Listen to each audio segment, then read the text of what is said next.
Prime संवादमा हार्दिक स्वागत छ। म दृष्टिवाणी थेताल। पछिल्लो समय बजेट सार्वजनिक भएसँगै बिस्तारै एउटा विषयले निकै चर्चा पाउन थाल्यो। त्यो विषय हो बजेट निर्माणका क्रममा अनधिकृत व्यक्तिलाई चाहिँ भित्र लगियो र त्यस पछाडि विभिन्न किसिमका चर्चा परिचर्चा भए। त्यो चर्चा परिचर्चासँगै प्रतिपक्ष दलले आवाज उठाइरह्यो, तथापि त्यो आवाज त्यति धेरै प्रभावकारी रूपमा उठ्न सकेन, सशक्त हुन सकेन भन्ने खालका कुराहरू आइरहेका छन्। यिनै विषयमा केन्द्रित रहेर आज हामी कुराकानी गर्नेछौँ। हामीसँग राष्ट्रिय सभा सदस्य एवं नेकपा एमाले पोलिट ब्युरो सदस्य देवेन्द्र दाहाल हुनुहुन्छ। उहाँलाई स्वागत गर्छु। स्वागत छ यहाँलाई। धन्यवाद। के हो कुरा सर, संसदमा जसरी यहाँहरूले आवाज उठाउनु पर्थ्यो त्यसरी आवाज उठाउन सक्नु भएन। यो भन्नका लागि भनिएको मात्रै, देखिनका लागि देखिएको मात्रै प्रतिपक्ष दल अहिले जसरी सशक्त रूपमा उभिनु पर्थ्यो यो विषयमा त्यसरी उभिन सकेन भनेर आवाज उठेको छ। के भएको? धन्यवाद छ यहाँको यो प्रश्नको लागि। त्यस्तो स्थिति होइन। जब अर्थमन्त्रीले बजेट संसदमा प्रस्तुत गर्नु अघि हजुर 14 गते, ज्येष्ठको 14 गते, हरेक वर्षको ज्येष्ठको 15 गते बजेट सार्वजनिक हुने गर्छ। हाम्रो संविधानमै त्यो उल्लेख गरेको छ, हाम्रो कानुनी प्रावधान नै त्यो छ। हजुर। र 14 गते राति मुख्य यो करका दरहरू निश्चित हुने, भन्सारका रेटहरू, भन्सारका करका दरहरू निश्चित हुने गर्दछ। र पहिले त त्यो कुरा आएको थिएन, पछाडि अर्थ मन्त्रालयबाटै त्यो कुरा लिक भयो कि राति एकजना अनधिकृत व्यक्तिलाई त्यहाँ प्रवेश गराइयो र नेपालका ठुल्ठुला घरानाहरू, ठुल्ठुला व्यापारी घरानाहरूको प्रतिनिधित्व गर्ने गरी, उनीहरूको हितलाई सुरक्षा गर्ने गरी त्यहाँ चाहिँ ती अनधिकृत व्यक्तिलाई चाहिँ प्रवेश गराइयो भन्ने कुरो पछाडि आयो। यहाँहरूकै मिडियाले पनि व्यापक रूपमा ल्याए। त्यस पछाडि मात्रै थाहा भयो हामीहरूलाई र त्यसको बारेमा खोजी नीति गर्न सुरु गरियो। खोजी नीति सुरु गर्दाखेरि संसदमा पनि हामीले त्यसलाई आवाज उठायौँ र बाहिर पनि जनताले पनि आवाज उठाए, मिडियाले पनि आवाज उठाए। र हामीले के भन्यौँ भने सुरुमा सत्य तथ्य के हो त वास्तविक, किनभने प्रमुख प्रतिपक्ष भनेको पनि जिम्मेवार हो, एउटा राज्यकै अङ्ग हो, राज्यकै एउटा फ्याक्टर हो प्रमुख प्रतिपक्ष भनेको पनि। र प्रमुख प्रतिपक्षले चाहिँ सधैँभरि विरोधै गर्नुपर्छ भन्ने पनि छैन, हरेक विषयमा विरोधै गर्नुपर्छ भन्ने पनि छैन।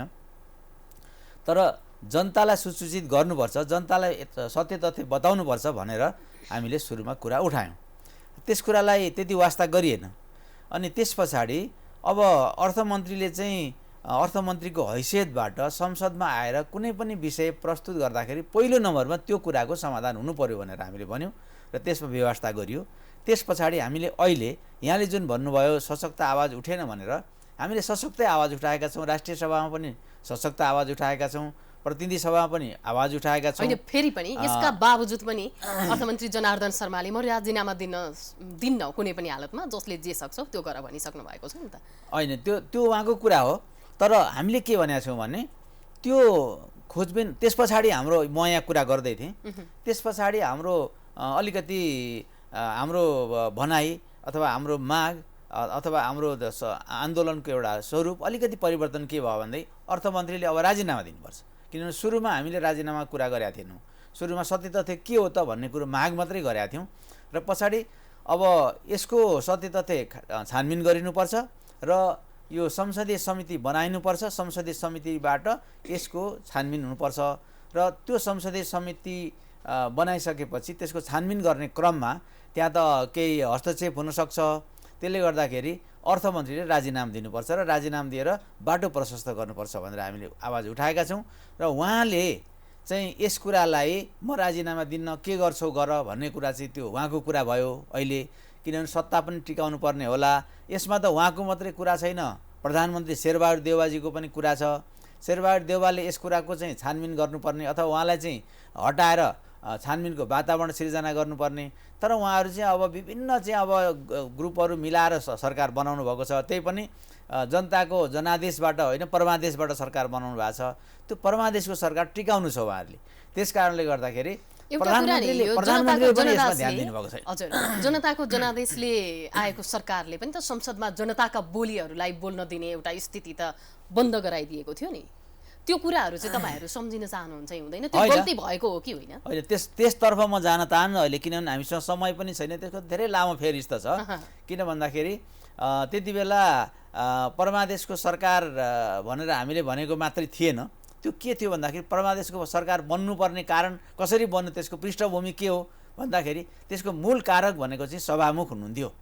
र सभामुखले केही पार्टीहरूले आफ्ना सांसदहरू निष्कासन गर्दाखेरि भोलिपल्ट पर्सिपल्ट 2 दिन पनि के अरे नपर्खिकन उहाँले चाहिँ सूचना जारी गर्ने र नेकपा एमालेका 14 जना सांसदहरूलाई चाहिँ निष्कासन गरिसक्दाखेरि पनि उहाँले आलटाल गर्ने र अर्को पार्टी निर्माण नहुन्जेलसम्मका लागि हेर्ने र अर्को पार्टी निर्माण भइसकेपछि अब यसको औचित्य छैन भनेर उहाँले चाहिँ जुन टाँस अथवा निर्णय गर्नु हो त्यसको विरुद्धमा हो। त्यो भनेको एउटा हामीले लोकतन्त्र प्रजातन्त्र जुन प्राप्त गरेका थियौँ, दल खोल्न पाउने, दलले चाहिँ आफ्ना गतिविधि गर्न पाउने, दलले आफ्ना सांसदहरूलाई चाहिँ हुइप लगाउन पाउने भनेर कानुनी प्रबन्ध गरेका छौँ।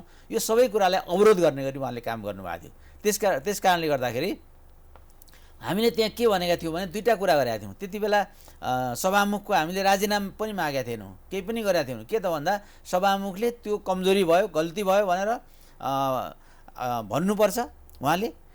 त्यो भन्न नसक्ने अवस्थामा पनि अथवा पहिलो नम्बरमा त उहाँले त्यो सूचना टाँस्नुपर्छ। अहिले पनि सूचना टाँस्नुपर्छ गल्ती भयो भनेर। त सूचना टाँस्न नसकेको अवस्थामा पनि उहाँले कमी कमजोरी भयो भनेर माफी माग्नुपर्छ भनेर भनेका थियौँ। त्यस कारणले गर्दा त्यो उहाँले त्यो नगरेको कारणले गर्दाखेरि त्यो संसद अवरुद्ध भएको हो। त्यसले गर्दाखेरि संसद अवरुद्ध त्यो बेलामा हुने कुराको चाहिँ मुख्य कारक भनेको चाहिँ सभामुख नै हुनुहुन्थ्यो भन्ने कुरो प्रष्ट छ कि स्थिति चाहिँ यस्तो खालको रहेको छ।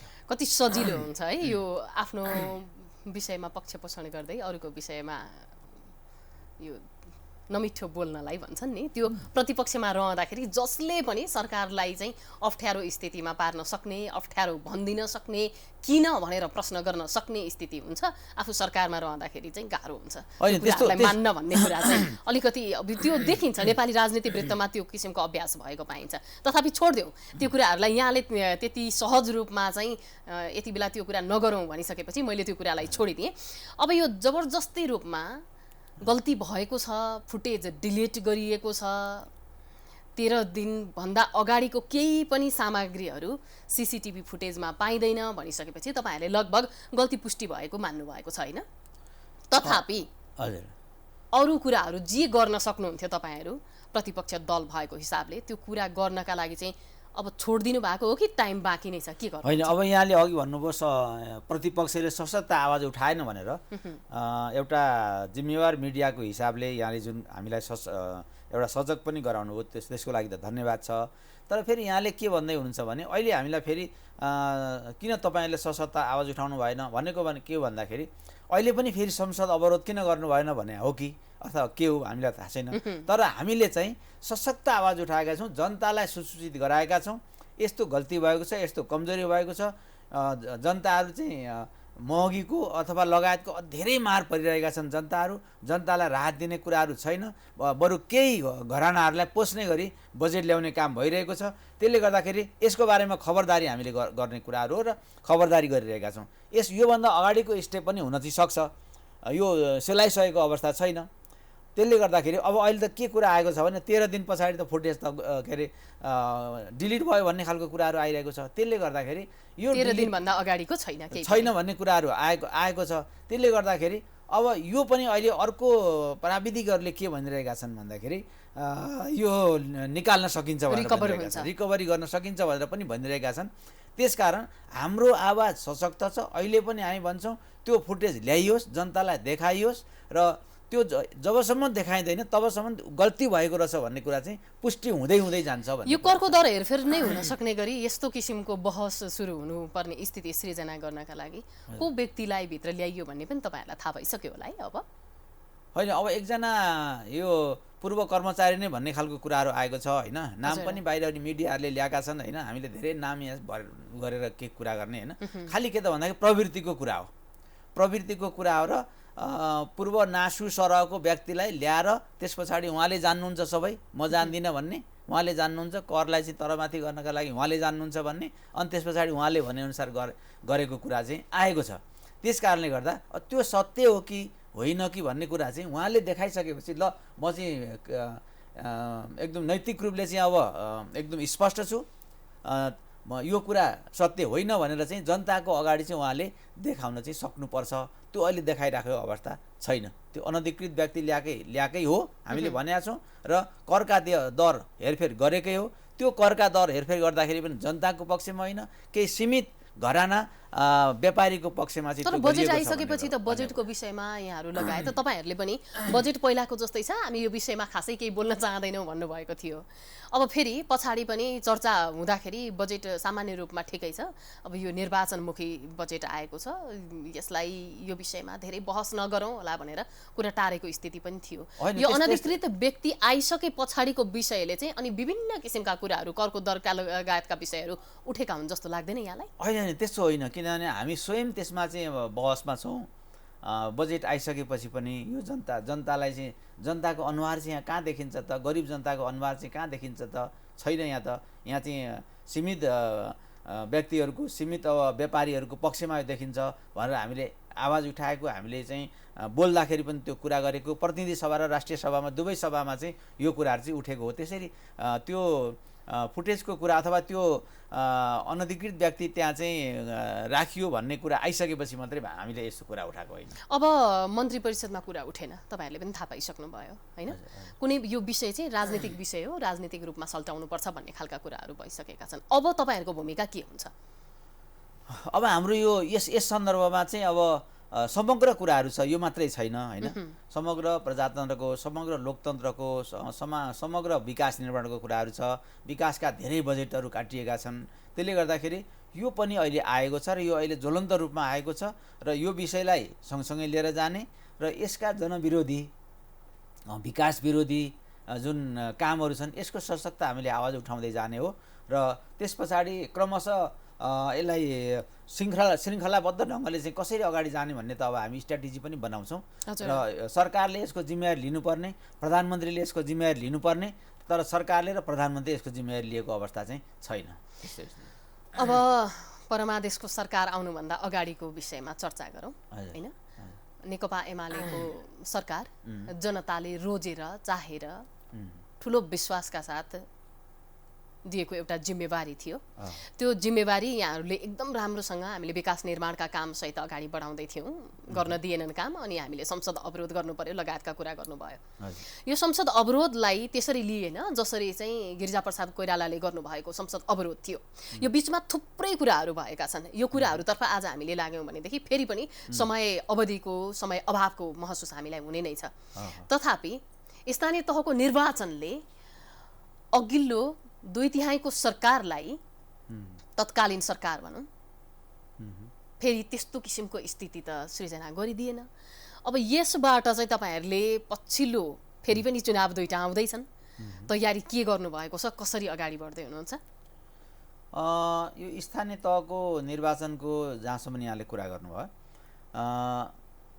स्थानीय तहको निर्वाचनका 2-3टा कुराहरू छन् कि जनताको उभार नेकपा एमालेकै पक्षमा थियो र छ, अहिले पनि छ, र जनमत पनि नेकपा एमालेकै पक्षमा थियो र अहिले पनि छ। किन भन्दाखेरि हामीले मतको पनि एउटा आकलन गरेका छौँ क्या, मत कसरी आएछ त भन्ने कुरा हामीले आकलन गरेका छौँ र त्यो आकलन गर्दाखेरि चाहिँ उपाध्यक्ष र उपमेयरको भोटलाई, देशभरिको भोटलाई सङ्कलन गरेर हेर्ने हो भने त्यो झन्डै 8 देखि 10 लाख नेपाली काङ्ग्रेसभन्दा माथि छ र मेयर अथवा अध्यक्षको मतलाई कलेक्सन गरेर हेर्ने हो भने नेपाली काङ्ग्रेसभन्दा 1-2 लाख बढी नै छ।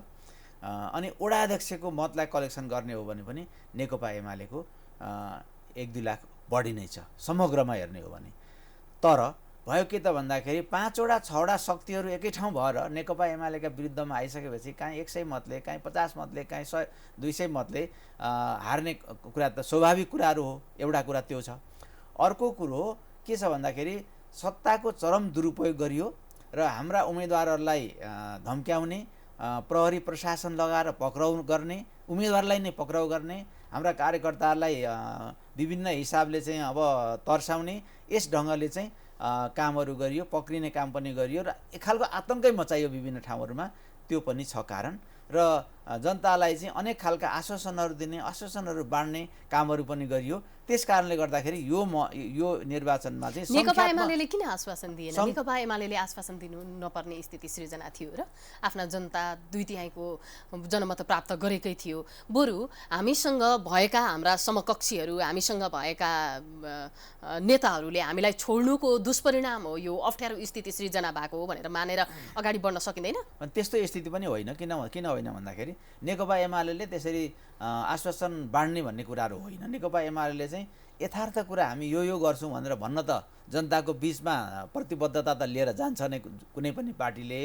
तर सरकारमा बसेर म यो गर्छु र ऊ गर्छु भन्नु र अनि प्रतिपक्षमा बसेर चाहिँ हामी चाहिँ तल जित्यौँ भने यो काम गर्छौँ भन्नु त धेरै फरक पर्छ। किनभने सत्तामा बसेर चाहिँ यो सत्ताको बागडोर सम्हालेकाहरूसँग चाहिँ अब यो अघि भने जस्तो बजेट हुन्छ, अनेक हुन्छ नि त उनीहरूसँग त। त्यो बजेटलाई चाहिँ दुरुपयोग गर्ने, म यहाँ यो काम गरिदिन्छु भन्ने, तुरुन्तै यो चाहिँ पुल बनाइदिन्छु भन्ने, यो तुरुन्तै यो बाटो बनाइदिन्छु भन्ने गरी पनि हाल्ने क्या। किनभने बजेट उनीहरूसँग छ भनेपछि त्यो त्यहाँ प्रभावित पनि गर्ने खालको कामहरू सत्ता पक्षले जसरी गर्न सक्छ प्रतिपक्षले त्यसरी गर्न सक्दैन। प्रतिपक्षले भनेको त हामी जित्यौँ भने स्थानीय तहमा यसो गर्छौँ भन्ने खालको कुराहरू हो। समग्र राज्यको चाहिँ अब नियन्त्रण आफूसँग नभएको अवस्थामा त प्रतिपक्षले त केही गर्न सक्ने कुराहरू होइन। तर सत्ता पक्षबाट चाहिँ त्यस खालका चाहिँ आश्वासन दिए भनेर भन्न खोजेको हामीले। अब यो स्थानीय तहको जुन पराजयको अब्जस टाल्नका लागि चाहिँ अन्तर्घातीलाई कारबाही गर्न बनेको समितिको औचित्यका विषयमा पनि बारम्बार प्रश्न उठिरहेको छ। यहाँहरूले एउटा समिति पनि खडा गर्नुभएको छ होइन, यहाँ रहनु पनि भएको छ त्यो समितिमा। यसको औचित्य के हो? पहिलो कुरो त यो समितिमा चाहिँ हाम्रो 3 जना हुनुहुन्छ होइन। हजुर। विष्णु पौडेल यसको संयोजक हुनुहुन्छ, संगठन विभाग प्रमुख हाम्रो खगराज अधिकारी यसको सदस्य हुनुहुन्छ र निर्वाचन विभाग प्रमुख विष्णु रिमाल यसको सदस्य हुनुहुन्छ र मेरो पनि नाम आएको रहेछ। तर म स्थानीय तह विभाग प्रमुख हो, निर्वाचन विभाग केन्द्रीय निर्वाचन विभाग प्रमुख होइन, केन्द्रीय निर्वाचन विभाग प्रमुख चाहिँ विष्णु रिमाल हुनुहुन्छ। यो 3 जनाको समिति भने चाहिँ खैर जस्तोसुकै भए पनि यो हाम्रो मात्रै पार्टीको कुराहरू होइन। यो एक खालको ट्रेन्ड कस्तो आयो भन्दाखेरि आफूले भनेअनुसार भएन भनेदेखि चाहिँ विपक्षमा जाने र भित्रभित्रै परिचालन गर्ने र हराउने सम्मको कुराहरू चाहिँ यो नेकपा एमालेको मात्रै कुराहरू होइन, यो काङ्ग्रेसको पनि छ, अरू पार्टीको पनि छ। त यस्तो कुरालाई चाहिँ निरुत्साहित गर्नुपर्छ भन्ने कुरा हो। निरुत्साहित गर्नका लागि हामीले कुनै ढाकछोप गर्नका लागि अथवा यो चाहिँ हामीले हारको ढाकछोप गर्नका लागि बनाएको कुराहरू होइन। यो अरू पार्टीको पनि छ, तपाईँ अरू पार्टीलाई पनि बुझ्न सक्नुहुन्छ। अरू पार्टीमा पनि यस्तो भएको छ र कारबाही पनि गरेको छ अरू पार्टीहरूले पनि। त्यसले गर्दाखेरि यो हरेक पार्टीमा यस्तो खालको ट्रेन्ड आएको छ र नेकपा एमालेमा चाहिँ यस्तो अलिक कम थियो, तर यसपालि अलिकति बढी देखियो। अघि मैले कारणहरूमध्ये एउटा कारण चाहिँ त्यो पनि हो भनेर भन्न भुलेको विषय त्यो हो र कतिपय कुरा चाहिँ आफ्नैलाई पनि असहयोग गर्ने कुराले गर्दाखेरि पनि यो परिणाम आयो। तर यसलाई हामीले मुख्य कारण चाहिँ मानेका छैनौँ। यो पनि एउटा भयो, यो ट्रेन्ड राम्रो होइन। के अरे बहुदलीय प्रणालीमा, दलीय प्रणालीमा चाहिँ दलले एउटा मान्छेलाई उम्मेदवार दिन्छ र अरूले सबैले त्यसलाई चाहिँ सघाउने अथवा उसलाई जिताउनका लागि लाग्ने काम गर्नुपर्छ। तर त्यस्तो स्थिति कयौँ ठाउँहरूमा, कतिपय ठाउँहरूमा भएन, एमालेमा पनि भएन, अरू पार्टीहरूमा पनि त्यस्तो स्थिति छ। त्यसले गर्दा यो कुनै ढाकछोप गर्नका लागि नभएर यो चाहिँ पार्टीलाई एउटा शुद्ध, स्वच्छ, सुदृढ राख्नका लागि यो गरेको काम हो। पार्टी सुदृढ हुन सक्ने सम्भावना अझै पनि कम भएको आकलन गर्न सकिँदैन? अब वाम एकताको कुरा पनि उठिरहेको छ निरन्तर। फेरि तपाईँहरूको पछिल्लो इतिहासलाई हेर्ने हो भनेदेखि एउटा राम्रो रूपमा चाहिँ उदयमान पार्टीको रूपमा लिन सकिन्थ्यो, जनमत प्राप्त गरेको थियो। बिचमा यो धेरै कुराहरू देख्दाखेरि सामान्य लाग्छ, फुटेर गए, केही भएको छैन, हामी चुस्त दुरुस्त छौँ, हामीसँग जनमत छ, केही फरक पर्दैन भन्ने कुराहरू गरिरहनु भएको छ। स्थानीय तहको निर्वाचनले त्यो देखाइ पनि सक्यो। तपाईँहरूले माने पनि नमाने पनि पहिलोबाट दोस्रो हुनु भनेको निकै नै नाजुक छ स्थिति भन्ने खालको कुराहरू गर्न सकिन्छ। त्यो बिचमा अब वाम गठबन्धनको कुराहरू उठ्नुलाई यहाँहरू फेरि मिलेर जान सक्ने स्थिति सृजना हुन सक्ने अवस्थालाई चाहिँ यहाँहरू स्वीकार गर्नुहुन्छ अथवा यो हुन सक्दैन भन्ने खालकै परिकल्पना गरिरहनु भएको छ? होइन हुन सक्दैन त भन्ने कुरा होइन, तर के भयो भने नेपालमा नेता बीचको एकीकरणले खास काम नगर्ने भयो। किन नेताहरूले एकीकरण के लागि गर्ने त भन्दाखेरि आफ्नो स्वार्थका लागि आफूलाई केन्द्रमा राखेर एकीकरण गर्ने काम भयो। किनभने वाम एकीकरण भनेको छ, वामपन्थीहरू बिचको, वामपन्थी त जनता पनि हुन्छ नि त त्यसमा त, होइन ती नेता मात्रै त हुँदैनन्, तल जनता पनि हुन्छन्। त्यसले गर्दाखेरि वाम एकीकरण भनेको छ, तर नेताको स्वार्थका लागि काम गरेको छ कि। त्यसले गर्दाखेरि यहाँ वाम एकीकरणको हामीले अभ्यास पनि गऱ्यौँ, ठुल्ठुला दुईवटा पार्टीलाई एकीकरण गरेर पनि हेऱ्यौँ, त्योभन्दा अगाडि हामीले चुनावी तालमेल गऱ्यौँ, तर वाम एकीकरण फापेन। नेपालमा जहिलेसुकै पनि वामपन्थीहरू एक हुने कुरा गर्ने, सिद्धान्तका कुरा गर्ने, ठुल्ठुला चाहिँ नीतिका कुरा गर्ने, सिद्धान्तका कुरा गर्ने, तर अन्तिममा गएर चाहिँ पार्टी के गरेर फुट्ने भन्दाखेरि जुट्ने र फुट्ने कुरा चाहिँ व्यक्तिको स्वार्थसँग गाँसिएर, व्यक्तिको महत्त्वाकांक्षासँग गाँसिएर जुट्ने र फुट्ने गरेको छ। त्यसकारण अब यो वाम एकताको कुरा यहाँले जुन गर्नुभयो, यो कुरा चाहिँ अब हुँदैन त भनेर हामी भन्न सक्दैनौँ, तर पनि कोसँग गर्ने, किन गर्ने एकता भन्ने कुराको राम्रो बहस हुनु चाहिँ जरुरी छ भन्ने पार्टीमा बहस सुरु भएको छ कि छैन त कोसँग गर्ने नगर्ने भनेर चाहिँ? बहस त सुरु भएको छ, जहिलेसुकै पनि हुन्छ बहस भइरहेकै हुन्छ। कोसँग हुन सक्छ त? अब अप्राकृतिक यो एकीकरण हुँदैन, प्राकृतिक हुन्छ। प्राकृतिक भनेको के भन्दाखेरि वामपन्थीहरूको बिचमै हुन्छ, तर वामपन्थीहरूलाई चाहिँ कसरी हेर्ने, कसरी मूल्याङ्कन गर्ने भन्ने कुरा यहाँहरूले वामपन्थी भनेर कसलाई राख्नु भएको छ? अब अहिले त नेकपा एमाले बाहेक त अरू कुन वामपन्थी देख्नुहुन्छ र तपाईँ? किन भन्दाखेरि काङ्ग्रेस, यो माओवादी भनेको वामपन्थी भन्छ, काङ्ग्रेसकै पछि लागेको छ। अब माधव नेपालको पार्टी आफूलाई वामपन्थी नै भन्छ, काङ्ग्रेसै पछि लागेको छ। अहिले त यतिसम्म कि चित्रबहादुर केसी पनि काङ्ग्रेसै पछि लागेको अवस्थामा चाहिँ कसलाई चाहिँ यहाँ अब तपाईँहरू कोसँग वाम गठबन्धन गर्ने? त्यही त हामी त अब अलिकति वाम शक्तिहरू अथवा जनताहरू हुन्छ नि, क्रमशः जनताहरूको बिचमा हामी त एकीकरण गर्न लागिरहेछौँ, जनतालाई ल्याउने क्या। विभिन्न पार्टीमा रहेका वामपन्थी सोच राख्ने मान्छेहरूलाई एमालेमा ल्याउने, यस्तो छ हाम्रो अभियान। भनेपछि पार्टी छोडेर गएका, टुक्रिएर गएका भन्नुहुन्छ यहाँहरूले? होइन, उहाँहरूसँग फेरि पार्टीभित्रै रहेका हुन्छन् नि, विभिन्न पार्टीमा भित्र रहेका वामपन्थी सोच राख्ने कार्यकर्ताहरू हुन्छन्, जनताहरू हुन्छन्, उनीहरूलाई चाहिँ क्रमशः गोलबन्द गर्दै लैजाने र एकीकृत पार्टी निर्माण गर्ने, यो अभियानमा लाग्नुपर्छ भन्ने। जलनाथ खनाल, माधव कुमार नेपाल, हाम्रो वामदेव गौतमसँग यहाँहरूको फेरि सहकारी हुन सक्ने स्थिति भने अब रहेन त्यसो भए? अब झलनाथ खनाल, वामदेव गौतमको जहाँसम्म कुरा छ, वामदेव गौतम चाहिँ आफै पार्टी विभाजन गर्ने, आफै पार्टी विभाजन गर्ने एउटा तत्त्व हो क्या उहाँ। फेरि उहाँले त जहिले पनि पार्टी एकीकरणका लागि, एकीकृतका लागि भनेर जहिले पहल गरिरहेछु भनेर भनिरहनु रड दिनुहुन्छ उहाँले। नेकपा नै विभाजन हुँदैन थियो, उहाँ चाहिँ यता र उता गरेर पेन्डुलम भएर नकुद्नु भएको भए। जम्मा 9 जनाको त्यो केन्द्रीय एउटा कोर टिम जुन थियो नि त्यति बेला नेकपाको, त्यसमा चाहिँ उहाँ घरि उता जाने, घरि यता आउने, अनि अन्तिममा गएर चाहिँ अब यो पार्टी विभाजन गर्ने पक्षतिर लागिसकेपछि यो स्थिति आएको। त्यसले गर्दाखेरि उहाँ चाहिँ त्यसको कारकमा तत्त्व हो। अब अहिले आएर चाहिँ एकीकरण भनेर पार्टी खोलेर के अर्थ छ र? केही छैन।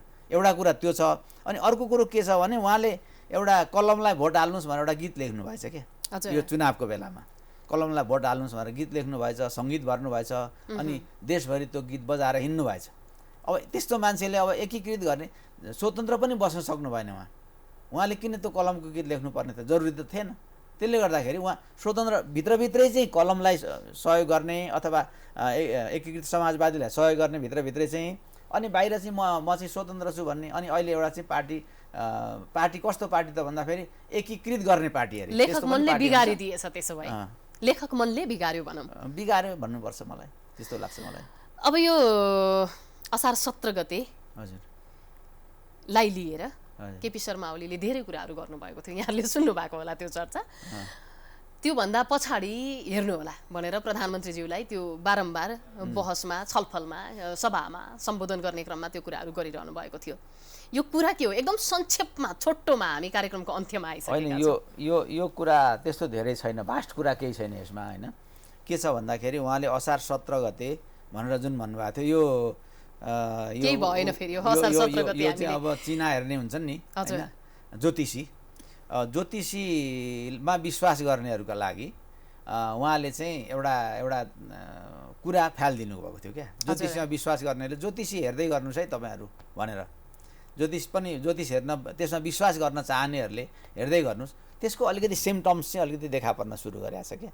त्यो 17 गतेदेखि नै, त्योभन्दा अगाडिदेखि नै अथवा 17 गतेदेखि नै त्यो सुरु भएको छ। त्यो के हो त भन्दाखेरि यो एकीकृत समाजवादीको विग्रह एउटा, अर्को भनेको चाहिँ अब यो जनता समाजवादी पार्टीको विग्रह क्रमशः भइरहेको छ, यो आइरहेको छ।